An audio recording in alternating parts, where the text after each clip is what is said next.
This is in the heart of the Hungarian Settlement. This is an area where the Hungarians settled about 1920, because Hungary was communism.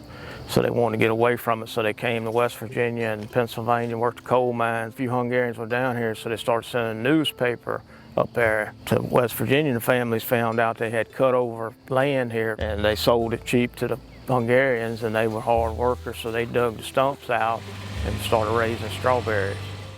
I mean, to grow real good strawberries, you got to put a lot of time and effort into it. You can't just go out there and plant them and let them go. You got to take care of them. They aggravate, and then they're expensive, real expensive to grow.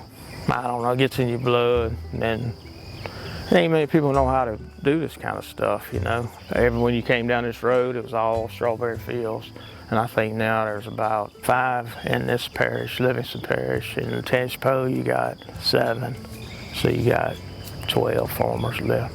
It used to be 200, 300 back in the day. Out here, it's all just little specialty crops for the market. You know, 3 rows of cucumbers. They planted 1 row of wax beans for them. Then we plant a few jalapenos. People at the market want it, so we grow it for them. Like the leeks, a lot of people were saying they wanted leeks, so we started growing leeks for them. But all these tomatoes here, this is different for the market, special tomatoes for the market. It's German, big German, early girl, a black one. And then the other side is eggplant. We plant some of those for one of the stores. They buy a lot of those. Beets, we plant them a little too thick, but they've been doing real good. I think the people really like them. And in a little while, they'll start driving in, and we'll have to just, you know, like strawberries, we won't be able to sell them any, but they'll come in, they'll buy squash, cucumbers, potatoes. We ain't got a lot of strawberries left. Green beans. You got green beans, and then you got the wax beans, and then cucumber, squash. That's what they usually do. We just let them get what they want, and then I charge them whatever they get.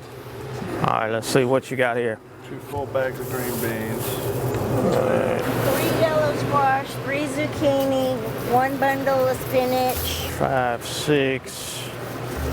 I don't know. Let's see. That's probably about 20 bucks there. Is 25 good?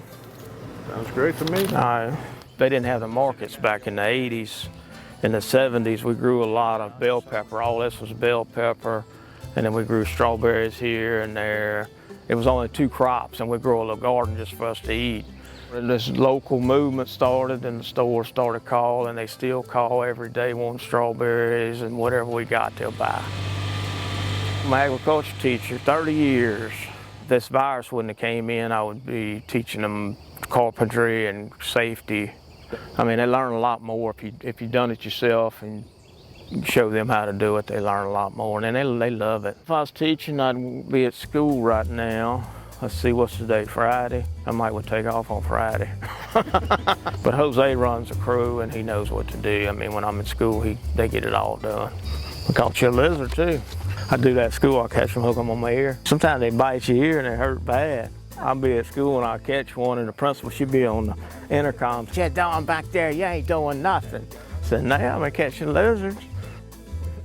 In the next 10, 15 years, it's going to be a food shortage, I'm thinking. Tell these kids at school, I say, you see this virus? Well, I told them before we got out, I said, you see this virus is hitting the people, but what happens if something hits the wheat crop, corn crop, all the vegetable crops?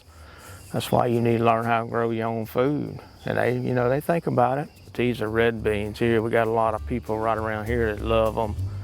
They fight over them. I'm always trying to get people to farm. They're scared of it. You might have to spend 200 bucks here for seeds and fertilize and drip pipe.